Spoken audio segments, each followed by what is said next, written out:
പറഞ്ഞിപ്പം മീനും കൂട്ടാൻ പറ്റാതെയായി. അതെന്താ? മീനിലെന്തോ മരുന്നിടുന്നുണ്ടെന്ന് കമറ് പറഞ്ഞു. മരുന്നിടുന്നത് നല്ലതാ, മീനിന്റെ കേടൊക്കെ ഒന്ന് പോയിക്കോളും, മനസ്സിലായില്ലേ? ഞാൻ ഓരോന്ന് പറഞ്ഞ് മീൻ കൊണ്ടുവന്ന കൂടി ഇല്ലാതാക്കി ആളാ. ഇറച്ചും കോയും കൊണ്ടുവന്ന ഏതായാലും ഇല്ലാതാക്കി. എന്നിട്ടും വെള്ളിയാഴ്ച മുടങ്ങാതെ ഇറച്ചി വാങ്ങണ്ടല്ലോ.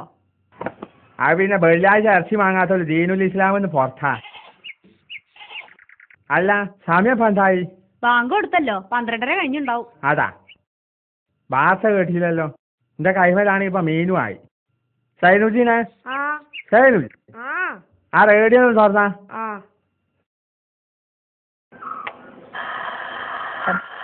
ഇന്നലെ ചേർന്ന മന്ത്രിസഭാ യോഗത്തിലാണ് തീരുമാനമുണ്ടായത്. മുഖ്യമന്ത്രിയുടെ പ്രഖ്യാപനം ജനങ്ങളോടുള്ള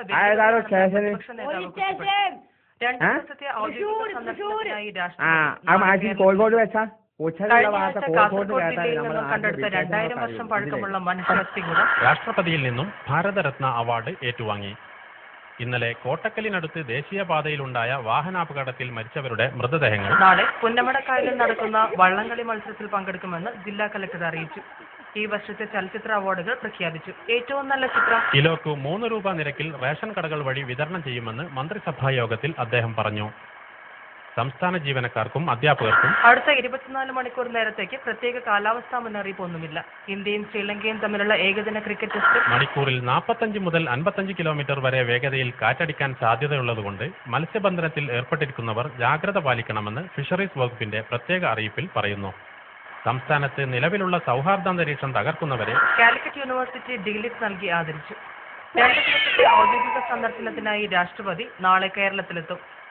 രാഷ്ട്രപതിയെ സ്വീകരിക്കാൻ തലസ്ഥാന നഗരിയിൽ വിപുലമായ സന്നാഹങ്ങളാണ് ഒരുക്കിയിരിക്കുന്നത്. ഈ വർഷത്തെ ചലച്ചിത്ര അവാർഡുകൾ പ്രഖ്യാപിച്ചു. ഏറ്റവും നല്ല ചിത്രം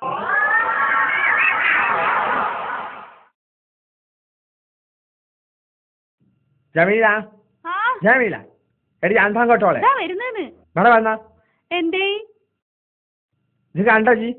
പടച്ചോനെ, നിങ്ങൾ ഇത് വിട്ടിട്ട് എവിടെ പോയി? അത് തലയിൽ നീ കാവുന്ന കാരണം മുണിക്കോളി എല്ലാരും കൂടി, മനസ്സിലായില്ലേ? അത് ശരി, മീൻ പാത്രം മുറ്റത്തിട്ട് എണീറ്റ് പോയിട്ട് കുറ്റൊക്കെ എന്റെ തലയിലായ. ആ കുറ്റ എന്റെ തന്നെ. എന്റെ തറവാട് ഏതാ അറിയാക്ക്? നിങ്ങളുടെ തറവാട് ഏതാന്ന് എനിക്കറിയാം, പക്ഷെ പൂച്ചയ്ക്കും കാക്കയ്ക്കും അറിയില്ലല്ലോ. ചെറിയ പാമ്പാണ് ഈ വലിയ പടിയോണ്ട് തലണെന്ന് പറഞ്ഞ മാതിരി. പച്ചമീൻ ഇല്ലാതെ ഞാൻ ചോറൊന്നുമില്ല, മനസ്സിലായില്ലേ? ഉണക്കമീൻ മതിയാ? ഉണക്കമീൻ ഉണ്ട്. ഞങ്ങളെ തറവാട്ടുകാർ ഉണക്കമീൻ തിന്നില്ല, പച്ചമീൻ തിന്നാൻ കഴിവുള്ളവരാ, മനസ്സിലായില്ലേ? എന്നാലിന്ന് തറവാടിന്റെ പോരിച്ചാൻ പറഞ്ഞ് പട്ടിണി കിടന്നോളി. എനിക്ക് മീനും ഇറച്ചിയില്ലെങ്കിലും ചോറിറങ്ങും. എനിക്ക് കുറെ ചോറ് ഉരുളാക്കി മുഴുങ്ങി ജാറ ഫുള്ളാക്കിയാൽ മതിയല്ലോ. ഏതായാലും നിങ്ങൾ തിന്നണ അത്ര ചോറൊന്നും ഞാൻ തിന്നലില്ല.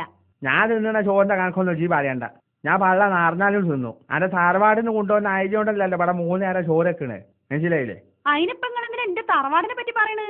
അന്റെ തറവാട് തീ കൊണ്ട് ചൂട്ടാളും ഞാന്, മനസ്സിലായില്ലേ? നിങ്ങളിപ്പോ തറവാട് ചൂടാനൊന്നും പോണ്ട. ഞാൻ എന്താ ചെയ്യേണ്ടെന്ന് പറഞ്ഞാ മതി. നീ വാങ്ങിക്കൊണ്ടുവരാൻ ഞാൻ പോണോ?